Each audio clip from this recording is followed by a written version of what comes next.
Karen Weiss was about to learn a painful lesson. You can't silence a voice that won't be silenced. As the clock struck 2 a.m., she gathered the HOA board in secret, planning to rig a vote that would silence her loudest critic forever. Little did she know, someone was watching, and the whole neighborhood was about to find out. The fluorescent lights of the community center cast an eerie glow over the empty hallway as Karen Weiss hurried down the corridor, heels clicking against the linoleum. She clutched the binder of HOA documents tightly, her knuckles turning white. At precisely 2:00 a.m., she unlocked the meeting room door and ushered the remaining board members inside, casting furtive glances over her shoulder. "Thank you all for coming on such short notice," Karen began, her voice dripping with false sweetness. "I know it's late, but this couldn't wait." She placed the binder on the table, flipping it open to a marked page. "As you can see, we have a situation that requires immediate attention." The board members shifted uncomfortably in their seats, exchanging uneasy glances. Karen's reputation for heavy-handed tactics was well known in the community, and many suspected her true motives. "Our newest resident, Megan Parson, has been causing nothing but trouble. She's continually defying HOA regulations, organizing protests, and riling up the other homeowners." Enough is enough. Karen's eyes narrowed. "I propose we take a vote to have her removed from the neighborhood effective immediately." A hush fell over the room as the board members digested her words. Finally, one of them, Jessica, spoke up. "Remove her." "Karen, that's a bit extreme, don't you think? Shouldn't we at least try to work with her first?" Karen waved a dismissive hand. "We've tried that, Jessica. This woman is completely unreasonable. The only solution is to get rid of her, once and for all." Another board member, Tom, cleared his throat nervously. "But Karen, won't that open us up to legal action? I mean, don't we need to follow proper procedures?" "Not if we do it quietly," Karen replied, a sinister smile spreading across her face. "That's why I called this emergency meeting. We can vote now and have her evicted by the end of the week. No muss, no fuss." The room erupted in a chorus of protests and arguments, with the board members clearly divided on the issue. In the midst of the chaos, a single red light blinked to life in the corner of the ceiling, the telltale sign of a hidden camera. Megan Parsons sat in her darkened living room, the glow of her laptop screen casting an eerie light on her face. She had been tossing and turning, unable to sleep, when she received the anonymous message. "HOA meeting at 2 a.m. Something big going down. You'll want to see this." Megan's heart raced as she watched the live feed, her hands gripping the laptop's edges. She couldn't believe what she was seeing. The HOA board, gathered in secret, plotting to have her removed from the neighborhood. Those conniving, power-hungry. Megan muttered through gritted teeth, her eyes narrowing with fury. She had fought so hard to stand up to the HOA's unjust rules and regulations, and now they were trying to silence her for good. Megan made a split-second decision. Leaping from her chair, she grabbed her car keys and jacket, racing out the door. She had to get to the community center before the vote went through. This was her last chance to stop them. As Megan sped through the deserted streets, her mind whirled with 1,000 possible scenarios. What if she was too late? What if the board succeeded in their underhanded plan? She couldn't let that happen, not without a fight. Pulling into the parking lot, Megan leaped from her car and burst through the community center doors. The sound of her pounding footsteps echoed down the hallway as she raced towards the meeting room, her heart pounding in her ears. Throwing open the door, Megan was greeted by a scene of chaos. The board members were shouting at each other, their faces flushed with anger. At the head of the table, Karen Weiss glared at Megan, her eyes narrowing with pure hatred. "What is the meaning of this?" Karen demanded, her voice shrill. Megan took a deep breath, steeling herself for the confrontation. "You're not going to silence me, Karen. Not this time." The room fell silent as all eyes turned to Megan. Karen's face contorted with fury, her manicured nails digging into the surface of the table. "How dare you interrupt this private meeting?" she spat. "This is HOA business, and you have no right to be here." Megan stood her ground, her chin raised defiantly. "I have every right to be here. I know what you're trying to do, Karen, and I won't let you get away with it." Karen scoffed, her lips curling into a sneer. "Oh, you know, do you? And what exactly do you think you're going to do about it?" "I'm going to expose you," Megan declared, her voice unwavering. "I've been recording this entire meeting, and I'm going to share it with the entire neighborhood. Everyone is going to see what kind of underhanded tactics you're using to try and silence me." The board members erupted into a chorus of outraged protests, but Megan held up a hand, silencing them. "You can't stop me, Karen. The truth is going to come out, and your little power trip is going to come crashing down around you." Karen's eyes narrowed to slits, her fingers trembling with rage. "You have no idea what you're up against, Megan Parson. This is not over, not by a long shot." Megan stood her ground, unflinching. "Bring it on, Karen. I'm not going anywhere."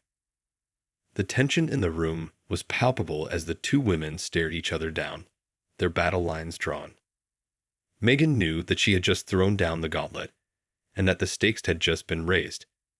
But she was more determined than ever to fight for her rights and expose the corruption at the heart of the HOA. The next day, Megan's live-streamed video of the secret HOA meeting went viral, lighting up social media and sparking outrage across the neighborhood. Within hours, the story had spread like wildfire, with local news outlets scrambling to cover the scandal. Karen Weiss and the rest of the HOA board found themselves in the unwelcome glare of the public spotlight, their reputations and authority crumbling before their eyes. Angry residents flooded the HOA office with calls and emails, demanding accountability and the immediate resignation of the board members. In a desperate attempt to regain control, Karen called an emergency community meeting, hoping to sway public opinion in her favor.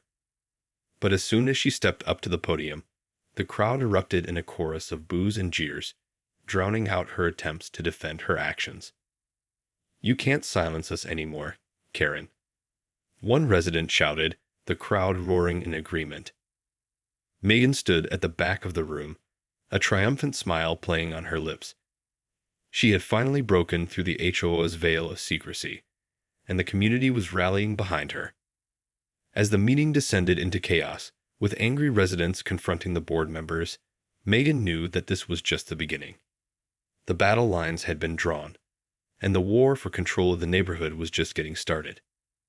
In the days that followed, the fallout from the scandal continued to ripple through the community. Several board members resigned, citing personal reasons, while others desperately clung to their positions, refusing to back down. Megan, emboldened by her victory, continued to rally the residents, organizing protests and petitions demanding sweeping reforms to the HOA's policies and procedures. She knew that the fight was far from over, but she was more determined than ever to hold the HOA accountable and ensure that the community's voice was heard. As the battle for control of the neighborhood raged on, tensions began to escalate to new heights. Karen Weiss, now isolated and increasingly desperate, resorted to increasingly underhanded tactics to try and regain her grip on power.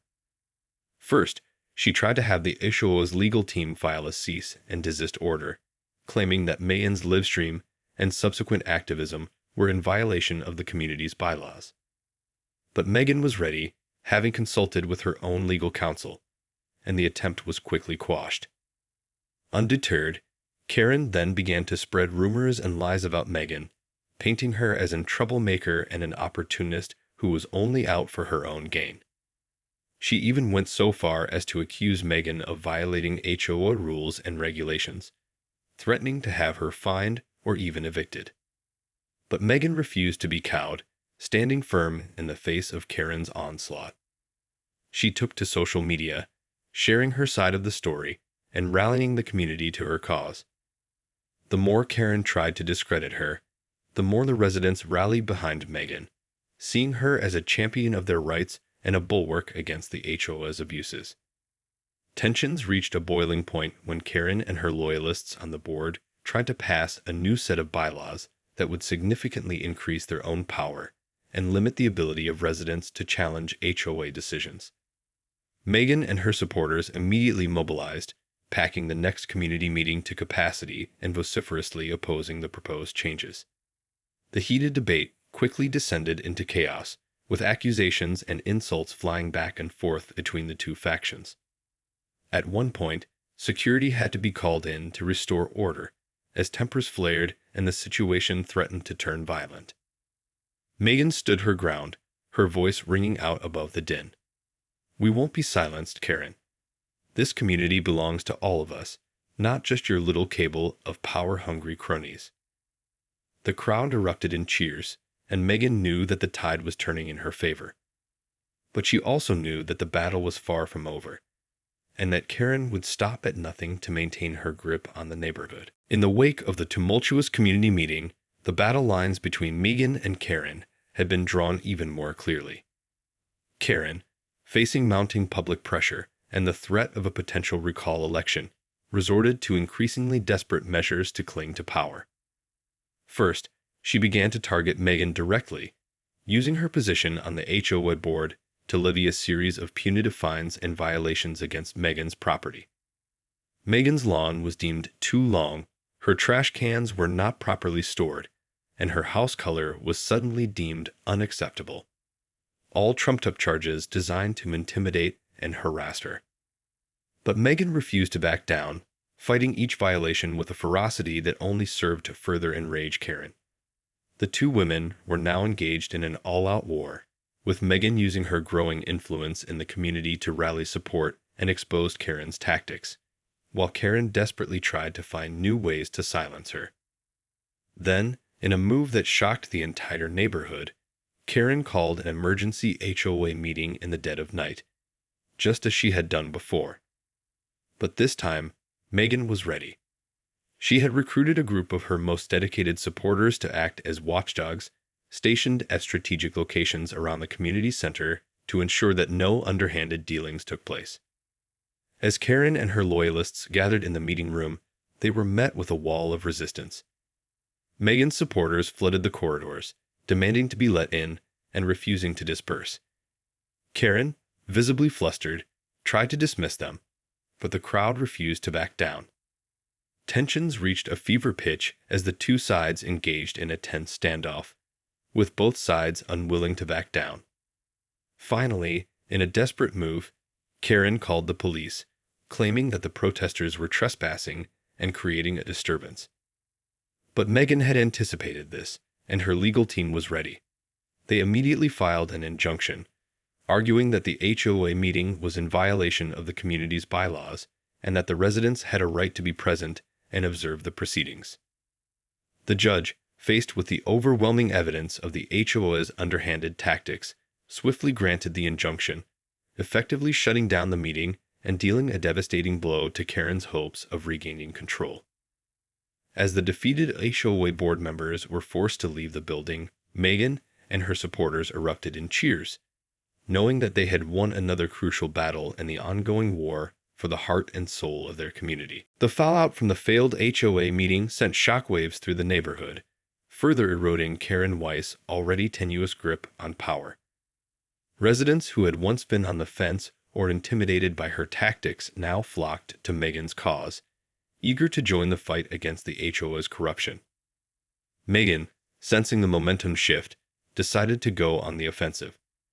She convened a town hall meeting, inviting all the community members to air their grievances and discuss potential reforms to the HOA's governing structure. The turnout was overwhelming, with hundreds of residents packing the community center to capacity. One by one, homeowners took to the podium, sharing their stories of HOA overreach, arbitrary fines, and heavy-handed tactics. The litany of abuses was staggering, and Megan listened intently, fueling her resolve to see this fight through to the end. As the meeting drew to a close, Megan stepped up to the microphone, her eyes blazing with determination. "Enough is enough," she declared. "We're going to take back our community once and for all." The crowd erupted in thunderous applause, and Megan knew that she had struck a chord. She outlined her plan. A recall election to oust the current HOA board and replace them with a new slate of community-focused leaders. The response was overwhelming, with dozens of residents volunteering to help gather signatures and spread the word. Karen Weiss, watching the proceedings from the back of the room, could feel her power slipping away. She tried to interject, to sway the crowd, but her words were drowned out by the deafening chorus of opposition. Realizing that she was fighting a losing battle, she stormed out of the meeting, her face twisted with rage. In the days that followed, the recall effort gained momentum, with Megan and her team working tirelessly to reach the required signature threshold. Karen and her remaining loyalists fought back, using every trick in the book to try and discredit the process, but their efforts were ultimately futile. The recall election was a resounding success, with the new community-focused board members sweeping to victory. As the results were announced, Megan stood before the jubilant crowd, a triumphant smile on her face. "This is just the beginning," she declared. "Now, it's time to start rebuilding our neighborhood together." In the aftermath of the successful recall election, Megan Parson found herself in a position of unexpected power. The new HOA board, led by a team of community-focused leaders, immediately set to work undoing the damage wrought by Karen Weiss and her allies. Gone were the heavy-handed fines, the arbitrary rules, and the culture of fear and intimidation. In their place, a new era of transparency, collaboration, and respect for the rights of homeowners began to take shape. Megan, once a lone voice crying out against the injustices of the HOA, now found herself at the center of a sweeping transformation. She worked tirelessly, alongside her fellow board members, to implement a series of reforms that would empower the community and restore trust in the governing body. One by one, the old policies were dismantled, replaced with a new set of guidelines that prioritized the needs and concerns of the residents. Homeowners were given a genuine voice in the decision-making process, with town hall meetings and open forums becoming a regular occurrence. As the changes took root, the atmosphere in the neighborhood began to shift. Neighbors who had once been at odds with one another now found common ground, united in their shared commitment to building a better community. The once divisive HOA became a source of pride and unity, a symbol of the power of collective action. Karen Weiss, once the undisputed ruler of the neighborhood, retreated into the shadows, her grand plans for domination reduced to ashes. She attempted one last, desperate move, filing a lawsuit against the new HOA board, but the case was swiftly dismissed by a judge who saw through her transparent attempts at obstruction. As for Megan, she found herself at the center of a new era, one in which the residents of the community had regained control of their shared space. She knew that the battle was far from over, that there would always be those who sought to consolidate power and subvert the will of the people. But Megan was undaunted. She had proven that a single voice, when amplified by the collective power of a community, could indeed move mountains. And as she looked out over the thriving, vibrant neighborhood that had emerged from the ashes of the HOA's downfall, she knew that her fight had been worth it. This was just the beginning.